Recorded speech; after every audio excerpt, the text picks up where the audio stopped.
Hi അസ്സാം വലൈക്കും. ഇന്ന് ഞാൻ വന്നിട്ടുള്ളത് നല്ലൊരു അവൽ ഷേക്കിൻ്റെ റെസിപ്പി ആയിട്ടാണ്.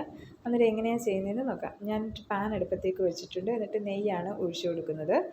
നെയ്യ് ഒന്ന് ചൂടായി വരുന്ന സമയത്ത് നമുക്ക് കപ്പലണ്ടി ഇട്ട് കൊടുക്കാവുന്നതാണ്. അതിന് മുന്നേ നമ്മുടെ ചാനൽ ആദ്യമായിട്ട് കാണുന്നവരാണെങ്കിൽ ഒന്ന് സബ്സ്ക്രൈബ് ചെയ്ത് സപ്പോർട്ട് ചെയ്തേക്കണേ. എന്നിട്ട് നമുക്ക് ആ പാനിൽ തന്നെ കുറച്ച് അവലിട്ട് കൊടുക്കാവുന്നതാണ്. അവൽ നല്ല രീതിയിലൊന്ന് റോസ്റ്റ് ചെയ്തെടുക്കാവുന്നതാണ് കേട്ടോ. അവൽ ഷേക്കിന് വേണ്ടുന്ന അവൽ കുറച്ചുകൂടെ കട്ടിയുള്ള അവലാണ്.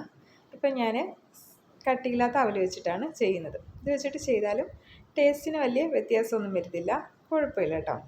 പിന്നീടൊരു 3 പാളയന്തോടൻ പഴമാണ് എടുക്കുന്നത്. പാളയന്തോടൻ പഴത്തിന് വരെ റോബസ്റ്റ പഴമാണേലും സാരമില്ല. എന്നിട്ട് പഴത്തോടൊപ്പം തന്നെ ഞാൻ കുറച്ച് പഞ്ചസാരയും കൂടി ഇട്ട് നല്ല രീതിയിൽ മിക്സ് ചെയ്യുന്നുണ്ട്. പിന്നീട് ഞാൻ നേരത്തെ കുറച്ച് പശുവിൻ പാൽ തിളപ്പിച്ച് ആറി തണുക്കാൻ ഫ്രിഡ്ജിൽ വെച്ചിട്ടുണ്ടായിരുന്ന ആ പാലാണ് ചേർത്ത് കൊടുക്കുന്നത്. അതോടൊപ്പം തന്നെ റോസ്റ്റ് ചെയ്ത കപ്പലണ്ടിയും കൂടെ ചേർത്ത് കൊടുക്കുന്നുണ്ട്. പിന്നീട് അവലും ചേർത്ത് കൊടുക്കുന്നുണ്ട് കേട്ടോ. അപ്പോഴത്തേക്ക് നമ്മുടെ അവൽ ഷേക്ക് ഇവിടെ റെഡിയാണ്. പിന്നീട് ഈ അവൽ ഷേക്ക് കുടിക്കുന്നതിന് തൊട്ട് മുന്നേ അവൽ ചേർക്കുക കേട്ടോ. അല്ലെന്നുണ്ടെങ്കിൽ അവൽ ഷേക്ക് നല്ല ക്രിസ്പിയിൽ കിട്ടത്തില്ല. അന്നേരം എല്ലാവരും ഒന്ന് ചെയ്ത് നോക്കണേ. Thank you. ബൈ.